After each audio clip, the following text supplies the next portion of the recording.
Hello, everyone, and welcome. My name is Drew Mann, and I'm a retired Senior Foreign Service Officer and currently serve as the Strategic Advisor for the Public International Law and Policy Group, also known as PILPG. I will be moderating today's discussion, and I'm honored to be guiding the conversation with my friends and colleagues. The Public International Law and Policy Group is a global pro bono law firm providing free legal assistance to parties involved in peace negotiations, post-conflict constitutions, and atrocity crimes prosecutions. This roundtable is part of PILPG's Thought Leadership Initiative. For today's expert roundtable, we will be discussing the tension between Taiwan and China, in particular the legal status of Taiwan under international law, China's interest in the territory, and the legal and policy implications of any potential Chinese invasion of Taiwan at the international level. Today's roundtable will be 60 minutes long. Our distinguished panelists include Professor Timothy Webster, Professor Milena Stereo, and retired U.S. Ambassador John T. Hennessy Nyland. We ask you please to submit any questions you have for our speakers using the Q&A function, and we will do our best to answer your questions by the end of this session. This initiative aims to share expertise and reflections from our work by organizing periodic roundtables, focusing on prominent international law topics and pressing global issues. And today we turn our attention to the question of Taiwan. In August of this year, Nancy Pelosi, Speaker of the US House of Representatives, visited Taiwan, triggering stark opposition from China and sparking concerns among the international community about the impacts of her visit and China's military response on regional security. Shortly after Speaker Pelosi's arrival, China launched large-scale military exercises, raising discussion of a possible fourth Taiwan Strait crisis and putting the tension between Taiwan and China at the top of the international agenda. The Economist, in its August 18th issue, framed the topic on the front cover as Target Taiwan. I would now like to introduce our panelists. We are excited to have Timothy Webster, Professor of International Law and Comparative Law at Western New England University School of Law. Previously, Tim worked at Case Western Reserve as Professor of Transnational Law, Director of Asian Legal Studies, and co-founder of the Joint Program in International Commercial Law and Dispute Resolution. He has been a visiting professor at National Taiwan University, Southwest University of Political Science and Law, and a visiting scholar at Zhejiang University. He is a member of the US-Japan Network for the Future and the Public Intellectuals Program for the National Committee on US-China Relations, the only American professor chosen on both groups. Also joining us today is Ambassador John T. Hennessy Nyland, former US Ambassador to Palau. He is an experienced Pacific hand from the US Department of State. He served previously at the National Security Council in the George W. Bush White House and as an expert on mission in the Office of the Prosecutor at the International Criminal Tribunals for the former Yugoslavia and Rwanda, which is where we work together. Good to see you again, John. He also served at a number of posts in Europe and in the Pacific, including in Fiji and Australia, as well as in Hawaii, where he was the POLAD, Senior Policy Advisor for the Commander of the US Marine Forces Pacific. Ambassador Hennessy Nyland was entrusted by the Biden White House in March 2021 to be the first sitting US ambassador to visit Taiwan since 1978. An advocate for expanding US engagement with Taipei, he is currently Professor of Practice at the Bush School of Government and Public Service, Texas A&M University. We are honored as well to welcome Milena Stereo, Managing Director at the PILPG, and a Chair Professor at the Cleveland Marshall College of Law, Cleveland State University. Milena is a leading expert on international law, international criminal law, and human rights, and is one of 6 permanent editors of the prestigious International Law Girls blog, and a frequent contributor to the blog focused on international law, policy, and practice. That blog is INTLAWGRRLS. Milena also has prior experience representing clients before the European Court of Human Rights and was selected as a Fulbright Scholar, spending the semester in Baku, Azerbaijan at Baku State University. Milena comes to us today from Warsaw, where this week she presented at the OSCE Human Dimensions Conference and participated at the German Marshall Fund's Warsaw Security Forum 2022. Welcome everyone, and thank you for agreeing to participate in today's panel. So let's kick this off with some questions. The tension between Taiwan and China goes back quite some time, since at least the end of the Second World War. I can remember the war scare in the late 1950s over the issues of Quemoy and Matsu, which became an issue in the 1960 presidential campaign. The current situation has been called the Fourth Taiwan Strait Crisis. Tim, can you perhaps give us some context for what is currently happening in the region? And in particular, can you explain the origins of this tension and the interests of both China and Taiwan? I'd be happy to try. Thank you, Drew, and thank you to my co-panelists for the opportunity to present today. I'm really excited to be here. Let me first come at it from a Taiwanese perspective. Taiwan, I think of as having sort of three historical periods over the past 100 years. So you talk about World War II, which is important, but I think even before World War II, Taiwan was a colony of Japan from 1895 to 1945, meaning it had been severed from China after the Sino-Japanese War, and from the Taiwanese perspective, handed over to the Japanese. And I raise this because I think it's helpful to have sort of a longer historical timeline for where Taiwan sits on these issues. From 45 to 49, it is reunited with mainland China, although this is also the time period of the Chinese Civil War, which of course the communists win and get mainland China, the nationalists lose and flee to Taiwan, where they have maintained an independent entity ever since 1949. The second period of sort of modern Taiwanese history I would characterize from 1949 to 1990, 1989 or so. And this is the sort of the authoritarian period of Taiwanese history. During this time, Taiwan loses its seat at the United Nations. It is replaced by the People's Republic of China in the early 1970s. And over the course of the 1970s, Taiwan loses a significant amount of international recognition because other states agree with the broader One China policy and switch their allegiance from Taiwan or the Republic of China to the People's Republic of China in, at various points in the 1970s. Since, Taiwan ends martial law in 1987, and I think from that time to the present has become a model democracy, in many instances more democratic than the United States, if you look at Freedom House rankings, for example. And during this time, Taiwan, is trying to recreate itself or recreate international relations.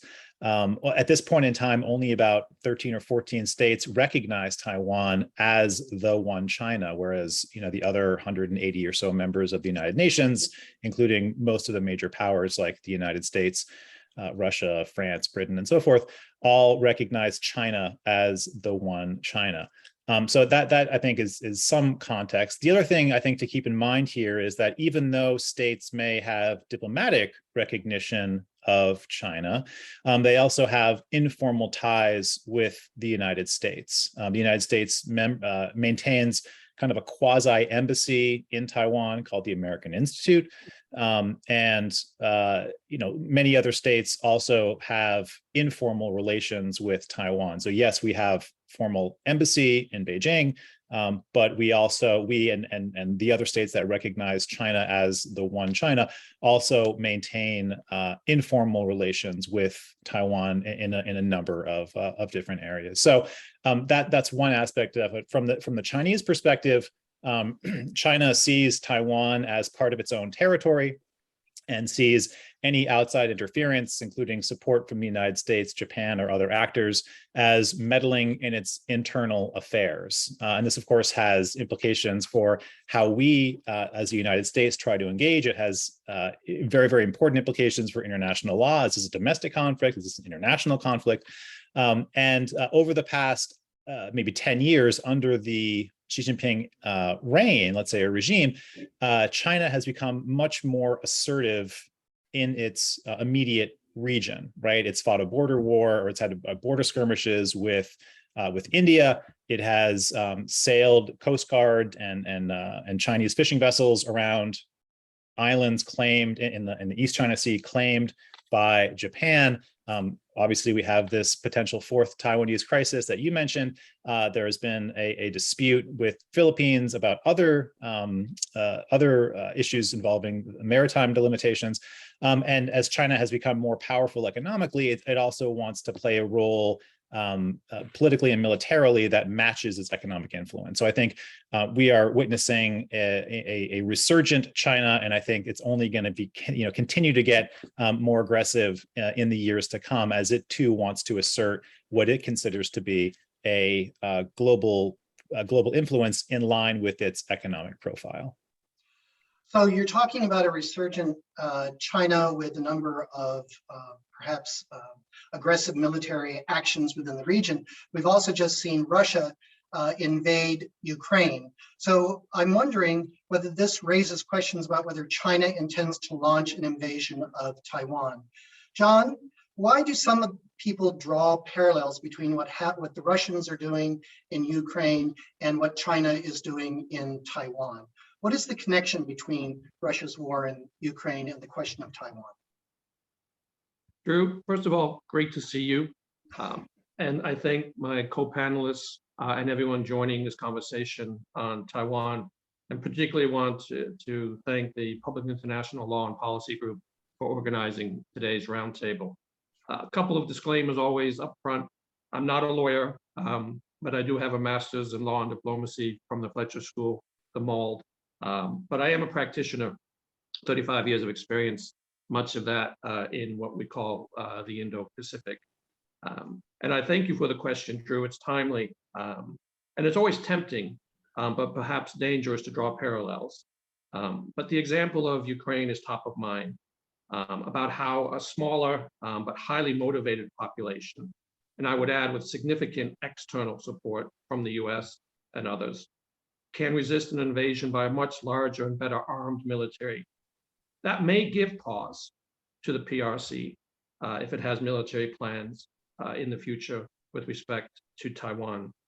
For the US as well, hopefully Ukraine provides lessons, important ones, regarding any future similar situation, including a contingency such as an invasion of Taiwan.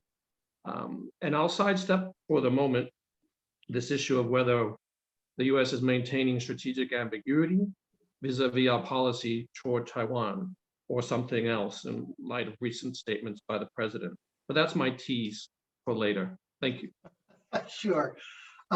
Tim, analysts watching the region have argued the domestic situation in China can also provide an important factor in how China's military intentions in Taiwan unfold. To what extent, if any, do you agree with the idea that the Chinese Communist Party might be inclined to use tension with Taiwan to divert attention from what might be recent economic and other domestic problems? What implications can be drawn from these domestic problems and the impact they have on Taiwan? I don't think it's the main reason that China launched this, ballistic missile strikes and other military actions in early August. I think it's certainly plausible. China, like a lot of countries, will use the threat of external threats as a way to distract from internal turmoil. China's economy is growing at about 2.7 or 2.8%. That may sound great from an American perspective. That's enviable from a developed country's point of view. But for China, which has had growth between 8 and 10% for most of the past 35 years, and moreover, the Communist Party itself has staked its legitimacy on economic growth. It certainly presents, one possible weakness. I think the lockdown and China's sort of zero COVID response to the COVID outbreak has also created an enormous amount of internal dissatisfaction, right? People can't go out, they can't go walk down the street, depending on what city you're in. The quarantine codes, the QR codes you need to show on your phone are, from many Chinese people's perspectives, highly arbitrary. One day you're green, one day you're red, why? And so there is an enormous amount of dissatisfaction within China at the moment. And certainly I would agree that in the past, China has used external threats, and not necessarily threats, but external forces to channel some of that dissatisfaction. Typically, the external actor is Japan, right? So if you can go back to 2005, 2008, 2012, and other times, and you see massive protests erupting in Chongqing, in Beijing, and many other Chinese cities that are against Japan, right? So again, this is part of the party's kind of legitimating apparatus. I'm not entirely sure that was front of mind or top of mind for the decision to launch this offensive in early August.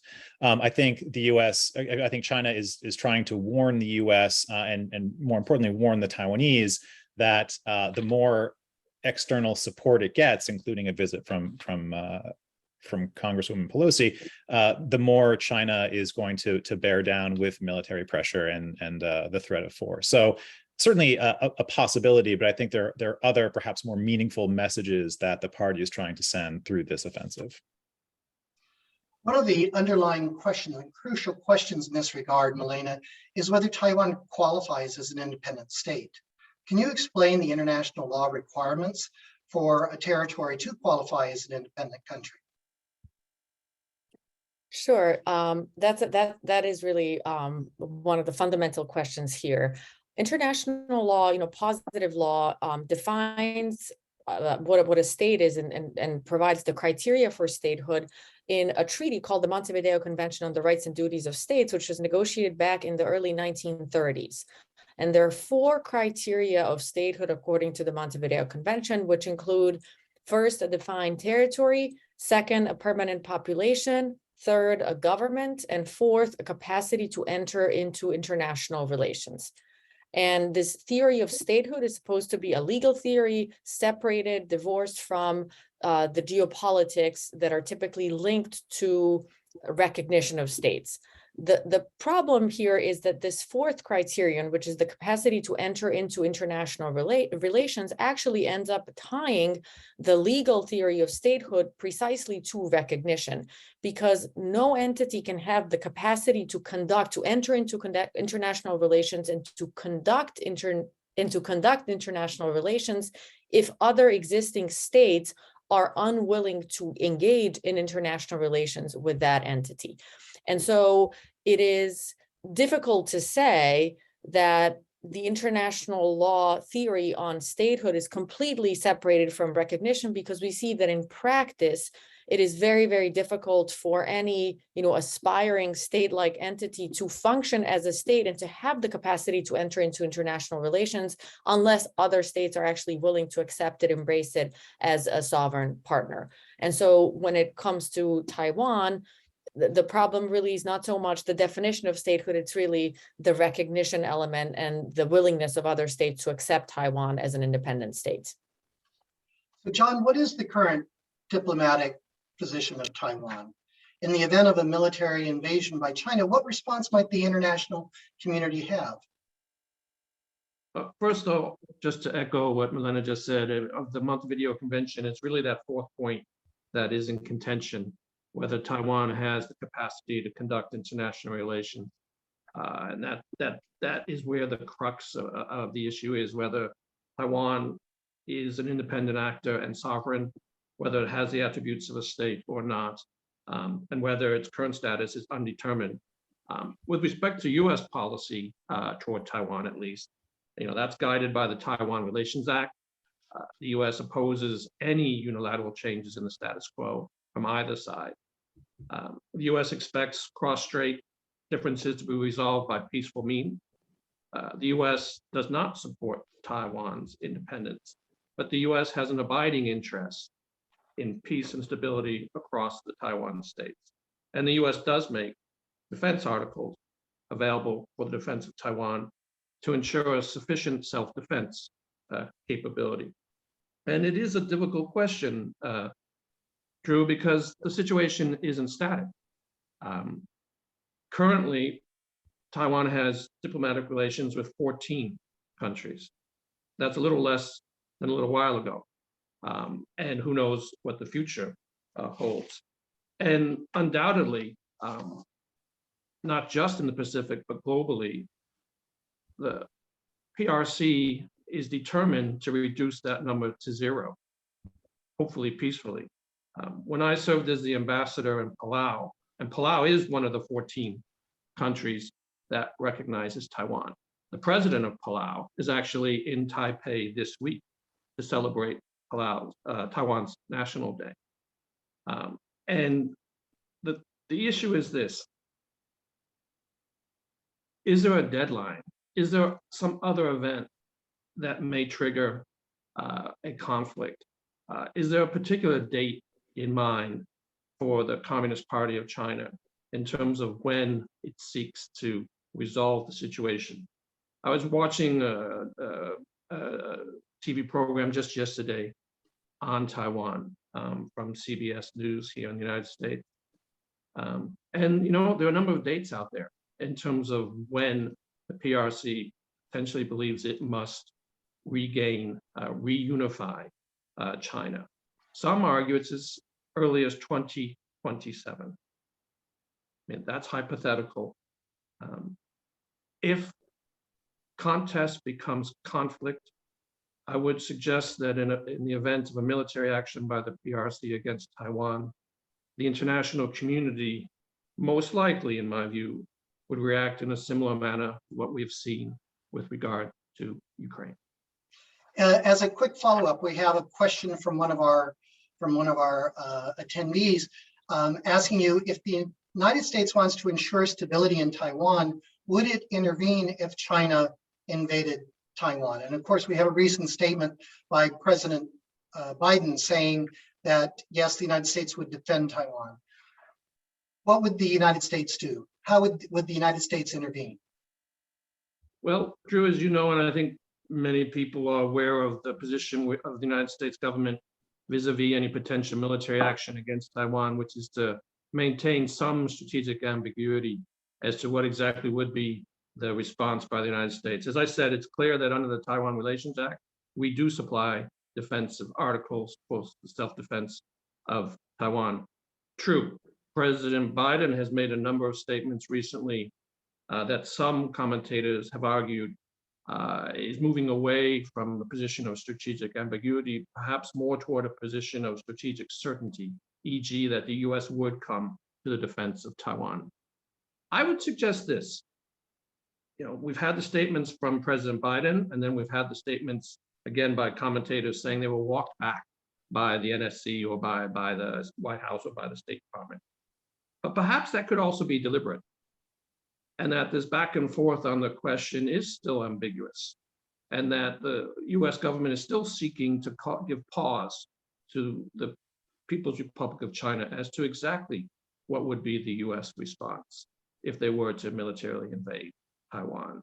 And I would add that events in the Ukraine may also, as I said earlier, make China think twice about a potential invasion of Taiwan due to the success of Ukraine in pushing back against the invasion by Russia. Now, you started your comments about talking about recognition. So Milena, I think you wanted to follow up with that recognition issue. Yes, just a few additional points on this, because I do think that this is a super critical, important issue here. As the ambassador just mentioned, there are about 14 countries that maintain diplomatic relations with Taiwan. No country maintains relations with both China and Taiwan officially. Some countries have unofficial relations with Taiwan, but officially, no country has official diplomatic relations with both organizations. It is not a member of the United Nations because to become a member of the United Nations, you need the Security Council approval, and China, which is a permanent member of the Security Council, is not going to agree to that. So not a member of the United Nations, but it is a member of some international and regional organizations. And interestingly, Taiwan actually offers a passport. You can have a Taiwanese passport, which actually grants you visa-free access to about 150 countries. So I think it's fair to say that while most countries don't officially recognize Taiwan, many countries actually maintain unofficial relations with Taiwan. And then to get to this issue of if China actually decided to use military force against Taiwan, what would happen? I think it's sort of unclear. And I do think that at least from the US perspective, in light of President Biden's recent statements about this, I think it's fair to assume that there would be a strong reaction from the United States. We can talk about, what that would look like, but I don't want our audience members to think that Taiwan is sort of like a totally unrecognized entity by most states. I think the situation is much more nuanced than that.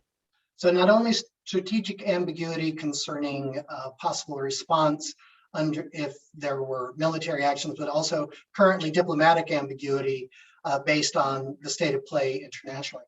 I should also note there was a recent press report this past week about Paraguay, one of the 14 countries that does recognize Taiwan, urging Taiwan to contribute $1 billion in infrastructure development, perhaps as a prize for continued recognition. So the points that John made about constant pressure from China to reduce the number of countries that recognize Taiwan, we have just a recent example of what that sort of pressure might be. But considering John's answer on the strategic ambiguity and how countries in the international community would respond to an invasion, Malena, do China's recent military operations towards Taiwan following or during Speaker Pelosi's visit, do they violate international law in any way? Yeah, and that's also a super interesting and difficult question because it really boils down to whether you consider Taiwan to be an independent sovereign state or not. If Taiwan is a part of China, then China can do, it can use military for, it cannot violate human rights. That would violate international human rights law, but it can certainly act on Taiwanese territory without violating any principle of international law. And what's tricky about that too is if you consider Taiwan to be a part of China, then if the US were to act against China, if China used force in Taiwan, it would actually be the United States that would be violating international law. So it really boils down to whether you view Taiwan to be a part of China or whether you view it to be an independent state. If Taiwan is an independent state, then absolutely any Chinese use of force against Taiwan would be a major violation of the fundamental principle of international law enshrined in Article 2.4 of the UN Charter, which prohibits states to use force against the territorial integrity and political independence of other states. But if Taiwan is not an independent state, if it is a part of China, then China conducting military exercises or sort of doing things in Taiwan does not violate international law, other than, if China were to violate human rights in Taiwan, then even if Taiwan were a part of China, or if it is a part of China, then obviously that would constitute a human rights violation. So, so the United States would be violating international law if it's considered part of China. And John, our current US government policy is Taiwan is part of China. Is that correct? We have a one China policy, correct, Drew. We do not comment on questions of independence of Taiwan. You're talking again, sort of hypothetical. You're getting back to the crux, and Milena has described it very, very accurately. I would argue, though, that there are other considerations and also international legal ramifications if there were to be conflict in Taiwan. One is the question of gross abuse of human rights. One could be a question of targeting of particular sites. Drew, as you know, we worked together on these issues at the International Criminal Tribunal for Yugoslavia, where there was question about status of the particular entities to that conflict as well. So there are some overriding, I think, principles in international human rights law that may supersede questions of recognition and independence, such as gross abuse of human rights, targeting of non-military sites. There are a number of, I think, grounds by which the U.S. could come to the assistance of Taiwan, irrespective of this question of whether it is an independent sovereign nation or not. Tim, I saw you nod your head as the ambassador was talking. So what do you think? What states have a stake in this conflict, if there would be a conflict? Sure. I wanted to echo one thing that Ambassador just mentioned, which is other areas of international law, other than international conflict. One of which is self-determination, right? This is a bedrock principle of international human rights, international law more generally.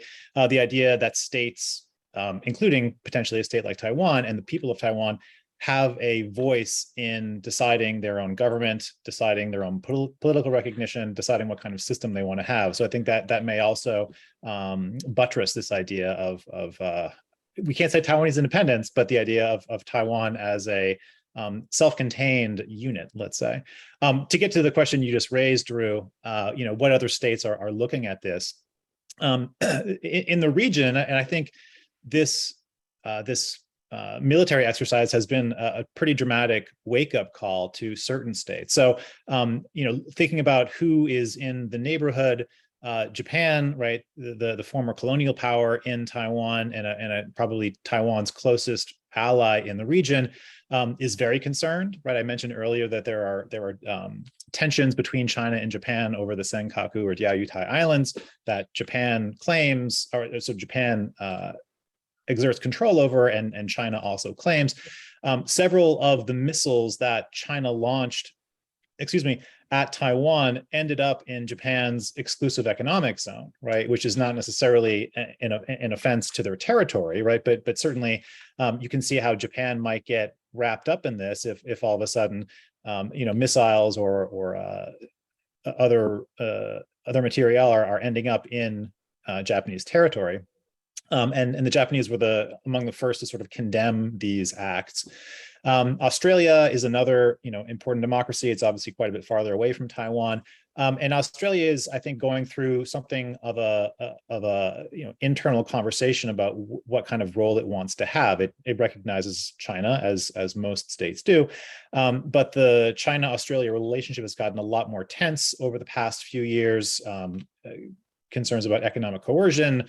Australia asked the WHO to investigate the COVID origins, and China got very irritated with that. And so I think, and last year as well, the defense minister from Australia said that in a U.S.-led campaign to protect Taiwan, Australia would provide support. Now, that's the previous defense minister from Australia. I think the current one may be a little bit more equivocal about a response as to what Australia's position would be. But I think Australia may have a stake in this and may provide military support. The other sort of major countries in the region are South Korea, which has been much more uncomfortable and I think quite reluctant to. In background, China and South Korea have also had increasing tensions over the past few years, and I don't think South Korea would want to inflame China by offering robust. It certainly hasn't offered robust verbal support in the way that you have seen from Japan. And then the other major country in the region is the Philippines. Again, maybe not a military superpower, but a country that sends hundreds of thousands of its own citizens to Taiwan to work, and so they too would have a stake in the if there were to be an invasion of some sort. So the key, I think, allies of Taiwan in case of a Chinese invasion would be the United States, obviously, and I would expect a strong response from Japan and perhaps some kind of military support from Australia as well. Thank you, Tim. Let's circle back to the question of recognition and the whole idea of the fourth component of the Montevideo Principles, which is boils down to, in some instances, recognition. Milena, is there a certain threshold number of countries that you have to have recognized a state or territory in order for it to achieve a threshold of sovereignty? Yeah, that's also an excellent question. International law does not provide us with a clear answer. It's not like, 45 states at a minimum have to recognize you to become a state. But it boils down, what really is very important here is UN membership. And, in order to be a full-fledged state, you really have to be a UN member state. And to be a UN member state, you need the agreement of the permanent 5 members of the Security Council: the United States, Russia, the UK, France, or China. Those countries have veto power in the Security Council, as most of our audience members know. And so de facto, you really have to be a member of the UN to be a full-fledged member of the international community. One interesting example that I could talk about very briefly now is Kosovo, which, again, as many of our listeners probably know, declared independence from Serbia back in 2008. Kosovo by now has been recognized by more than 100 states. So more than half of the states on our planet recognize it as an independent state, but it does not have UN membership because of the Russian and Chinese veto or threat of a veto. And so its own status as an independent state remains in limbo up to this day because of that. And so it's really not it's not really a number of states that have to recognize you. It's really the permanent 5 members of the Security Council that have to recognize you, de facto speaking. This is not in a treaty. It is not necessarily part of customary law, but it is a part of geopolitics, which really play a major role when it comes to the creation of new states and the recognition of new states. Talking about geopolitics, John, you were the first U.S. sitting ambassador to visit Taiwan since 1979, and you're a known advocate for expanding relations with Taipei. As a matter of fact, I believe you said you're going to Taipei National Day celebrations after this program. What can you tell us about the role of the United States in this discussion? Is the United States trying to get more countries to recognize Taiwan? Is it just hiding behind strategic diplomatic ambiguity? Where is the United States in all of this? Yeah, thank you, Drew. And yes, another disclaimer is that I'm not usually in suit and tie. In my new role as a professor of practice, this is not what my attire typically is at the Bush School at Texas A&M, but true. October is a significant month for Taiwan. And yes, I'm in Houston today, and I'm going to their National Day right after this conversation. So this roundtable is particularly timely. And just a moment, if you don't mind, in terms of this issue of what defines a state and the capacity to conduct international relations. And here I'm going to channel a little bit of my professors, Leo Gross and Al Rubin. Don't forget, the United Nations is a relatively new instrument in international law and in the history of nations. Question of recognition is a sovereign decision. The United States is one of the P5 members of the United Nations, but it makes its own decision as to whether it recognizes the country or not.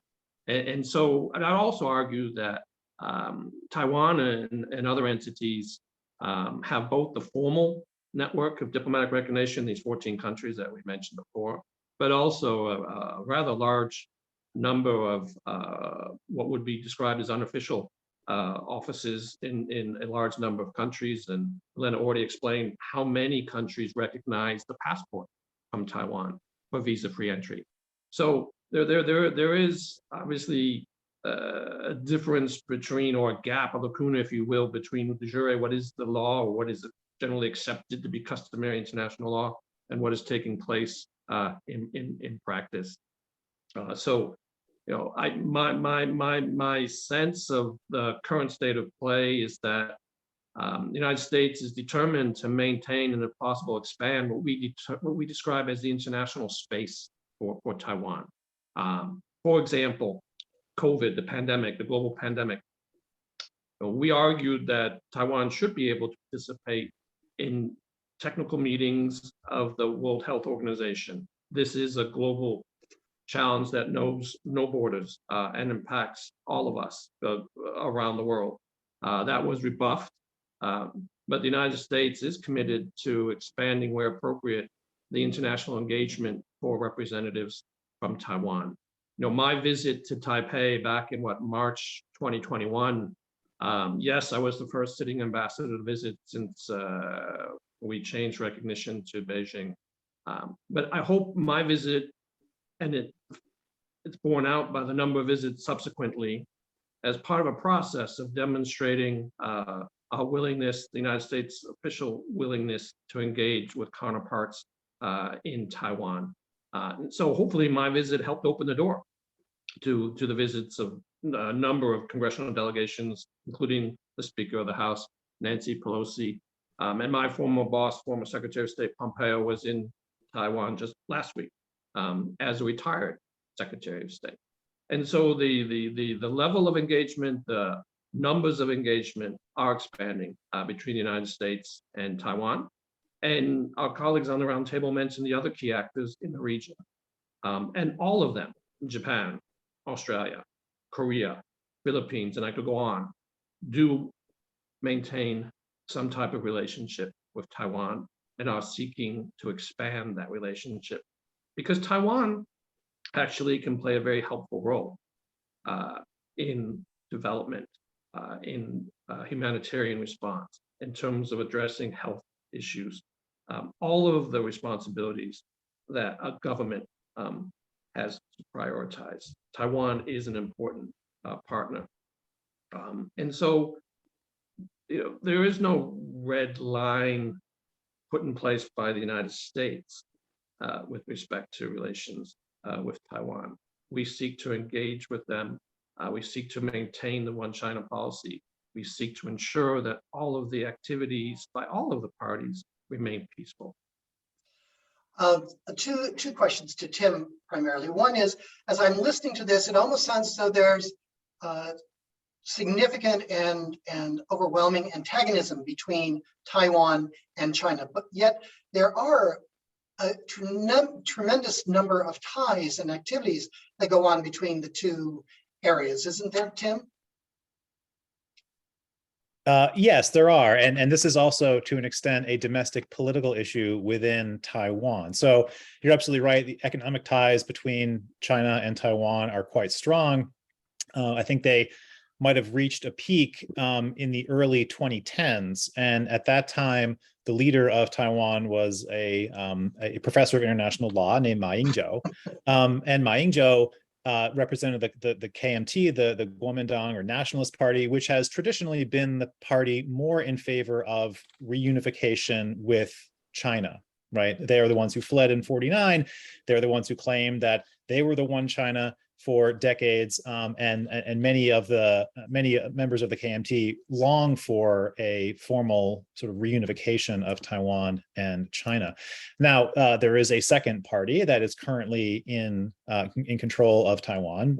That's another professor of international law named Tsai Ing-wen, and Tsai Ing-wen represents a different party, the DPP or Democratic Progressive Party, which has traditionally favored a more independent, in quotation marks, because you can't use the word independent, but maybe a greater detachment from China. And so there is also a political debate within Taiwan about to what extent that should be a strong relationship. And again, under Ma Ying-jeou, you have a number of cross-strait economic agreements with the DPP in power from 2016 to the present. You've seen kind of a move away from that because China obviously is an important economic actor. At the same time, many in Taiwan were concerned that China was getting too close to Taiwan, and with that, the concern that China might take over Taiwan, and the hard-fought democratic freedoms that the Taiwanese people have sort of earned from themselves. I think this is a really important story that doesn't get enough attention. How many countries do you know went from a Leninist authoritarian state for 40, 50 years to becoming a robust democracy? I can think of one, Korea, and obviously this panel, I'm sure there are others, but it's a relatively rare thing for a country to maintain a robust level of democracy such as Taiwan has. And I think that that's an important part of why the US is so concerned and why someone like Biden, who does seem really committed to democratic values, might be making these gaffes where he says, oh, we will come to Taiwan's defense if China invades, if indeed they are gaffes. So, even within Taiwan, there is an ongoing debate about the extent to which these two countries should share economic, political, cultural, person-to-person ties. And even though that's a longstanding debate within Taiwan and obviously China as well, a lot of this discussion has arisen because of Speaker Pelosi's visit to Taiwan. So Tim, can you give us some background? Why did she go? What was the reaction? And what are the implications? Yeah. So again, as the ambassador mentioned before, this is, I think, part of a movement from the United States government to figure out, how to offer support to Taiwan while maintaining this diplomatic dance of recognizing the one China policy. And I think it's also important to point out that also under the Trump administration, Secretary of Health Alex Azar went to Taiwan. That was a very high level and somewhat contentious visit as well. But since that time, you've seen a number of congressional delegations, CODELs, from high-ranking members of Congress and the Senate, including my Senator Ed Markey, who was there in September, going to Taiwan and trying to sort of normalize this idea of a high-level recognition by virtue of the fact that we're sending our ambassadors, in the case of the present company, as well as secretaries of health in the case of Secretary Azar, and high-level diplomats. Now, not high-level diplomats, high-level members of Congress, and of course, Speaker Pelosi is the third highest-ranking member of the United States government as the Speaker of the House. So, the last person to go to Taiwan with that high-level status was Newt Gingrich back in 1997 when he was Speaker of the House. China was a very different country in 1997 and had a much weaker military than it does now. And so, the visit by Pelosi, I think, was meant as a show of support to Taiwan. Pelosi herself has been among the most rabid critics of China over the past 30 or 40 years. So I think that also served to inflame tensions. But since her visit, a number of other congressional delegations have gone from the United States. And more importantly, other countries are also participating in this, right? So it's not just the US and Taiwan.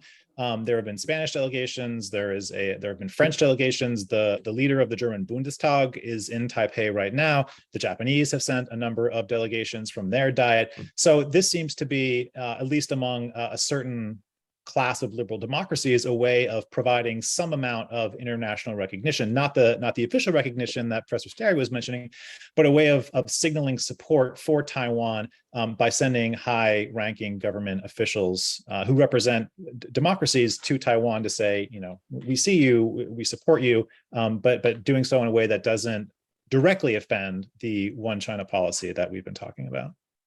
So it's not just congressional delegations that are going to Taiwan as a way for the US Congress to try and show support. The US Congress is considering the Taiwan Policy Act of 2022. Milena, can you tell us a little bit about this act and would it shift US foreign policy towards Taiwan? Sure. So the Taiwan Policy Act was just recently advanced in the Senate Foreign Relations Committee, and it was proposed by Senators Menendez and Lindsey Graham. So it's a bipartisan effort. The Taiwan Policy Act would designate Taiwan as a major non-NATO ally. It also threatens sanctions against the People's Republic of China for hostile action against Taiwan, tries to promote the security of Taiwan in general, and also provides additional funding in security assistance to Taiwan over the next 4 years. What's interesting about this act is that I do think it signals a shift in U.S. foreign policy towards the People's Republic of China, because the U.S. foreign policy, at least sort of 20, 30 years ago, seemed to be more based on regional stability and promoting peace and security in the region. And in this act, the U.S. policy seems more focused on two things: values In terms of, the act itself talks about the Taiwan-US relationship is values-based. The act mentions the word democracy a total of 22 times. Also mentions terms such as rule-based international order, freedom of expression, and freedom in general. And so it's sort of a proposed values alignment between the US and Taiwan. And then the other thing is that this act really focuses, it does focus on sort of helping Taiwan, but it also focuses on labeling the People's Republic of China as a threat. The act itself provides, and I quote here, the PRC considers stifling the freedom of Taiwan as a critical and necessary step to displacing the United States as the preeminent military power in the Indo-Pacific. And so I think we've gone from focusing on regional peace and security to more openly supporting Taiwan and labeling the PRC as a threat. So I do see a shift in terms of the official US policy towards Taiwan through this act. One of our attendees has raised the question, which follows on to something I was going to ask John. Anyway, is there an event or a factor that would cause the United States or another global superpower to question this one China policy? Could China do something that would make us say, oh, no, that's that we shouldn't be pursuing this policy anymore? John? Drew, you do like to pose hypotheticals, don't you? It's the nature of the beast.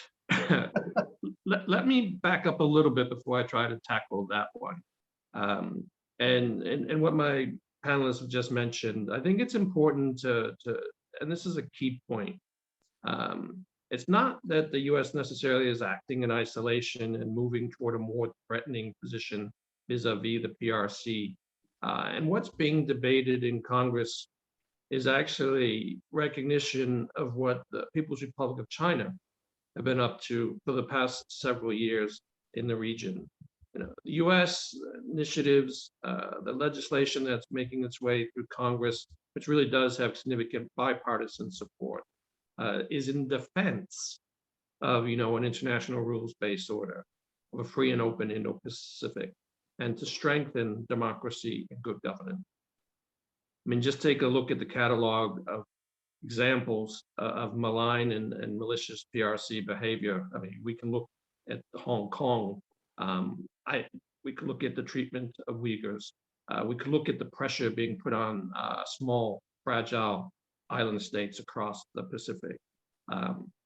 What is causing change is what is being described, or the term being applied to US policy and its evolution, is a direct result of the lack of respect by the PRC for agreements it signed up to. And perhaps that's where I'll go in terms of answering your question. The one China policy, the various communiques, the array of agreements that have maintained and ordered US PRC relations are based on both sides respecting those agreements and arrangements. And I suppose one can ask at some point, is it appropriate to reevaluate US commitments under those arrangements if they're not being respected by our counterpart, the People's Republic of China? A different hypothetical. Is there anything, John, that China, any way in the world China would recognize Taiwan independence? I would say no. Well, that was an easy one for you. We've talked in this about the implications of China invading Taiwan, but we haven't really discussed the implications of Taiwanese statement or declaration of independence itself, and the implications internationally and under international law for that. So I'll throw this open to, say, Tim, if you want to take a shot at what would be the implications of Taiwan declaring itself independent? It's a great question, and it gets at all of the kind of ambiguities we've been talking about. I've lived in Taiwan. I've been there many times. I've taught there and so forth. And, I think the average Taiwanese person thinks of him or herself as independent from China. They have a different currency, they have a different passport, they have a different political system, they have a different legal system. As I began today, I mentioned that 4 of the past 127 years, Taiwan and China have been together. 50 of them, Taiwan was a Japanese colony. The past 73, China and Taiwan have been these different entities. So I think there is at least a de facto sense that Taiwan is independent. However, I also think that even someone like Tsai Ing-wen, who represents this opposition party, the DPP, that would like to proclaim independence. I think she and I imagine many in her party at this point are unwilling to do so because they know what's going to happen next. And what's going to happen next is, August 4th, 2022, times 10 or times 20. And instead of just lobbing those things into the territorial sea, they'll lob them into Taipei and Kaohsiung and other cities on Taiwan. So I think there's reluctance to do that. In terms of international law, what does international law say when a state declares itself independent? As Professor Stereo mentioned earlier, Kosovo did that in 2008. And at this point in time, over 100 states now recognize Kosovo, but it's not necessarily, I think, fraught with meaning from an international level in terms of state recognition. States still have to decide whether they're going to recognize it or not recognize it. States are also going to make that determination realizing who each of these small states' guarantors is, right? So maybe your state is considering recognizing Kosovo, but that the Russians are going to be upset with you if you do that, right? That if Taiwan recognizes or declares independence and then asks for your recognition, you're going to poke China if you do that. So I think you won't see in the short to medium term a leader of Taiwan willing to do that, and I'm not sure even if someone did, it would have a huge amount of international legal significance. I think the diplomatic response would be China will almost certainly invade. So Milena, you had some thoughts you might want to talk about on this Declaration of Independence. Just a very quick follow-up. I absolutely agree with Professor Webster. I would just add that from that Kosovo precedent, we actually have an International Court of Justice ruling precisely on this issue of the legality under international law of unilateral declarations of independence. And in the Kosovo case, the International Court of Justice held that Kosovo's unilateral declaration of independence from Serbia did not violate international law. Now, you might say that is sort of, sui generis, there were other factors involved, but we do have this ruling that says that a declaration of independence is really a factual matter, not directly governed by international law and doesn't directly violate international law. Everything else I agree with Professor Webster on, and I do think that if Taiwan did try to declare independence, I do think that we would have a very complex issue on our hands, and we would have to kind of see how it plays out. But international law does not directly prohibit it. Well, thank you. That's really all the time we have for today. I think it's been a good, robust discussion. Thank you for joining us and submitting your questions. I hope you think we were able to address them, the attendees who posted questions. The webinar recording will be available on the PILPG website and shared with all the attendees on Zoom via email. This event was part of the PILPG Thought Leadership Development Series. Thank you to our panelists for taking the time today to talk about the status of Taiwan in international law and the various policy implications of the current situation. I invite you to follow our Thought Leadership Initiative in our development series and join us in the next event in 2 weeks on October 21st, when we will be exploring the nexus between constitution drafting and transitional justice. We hope to see you all then. Thank you very much, and thank our panelists. Thank you.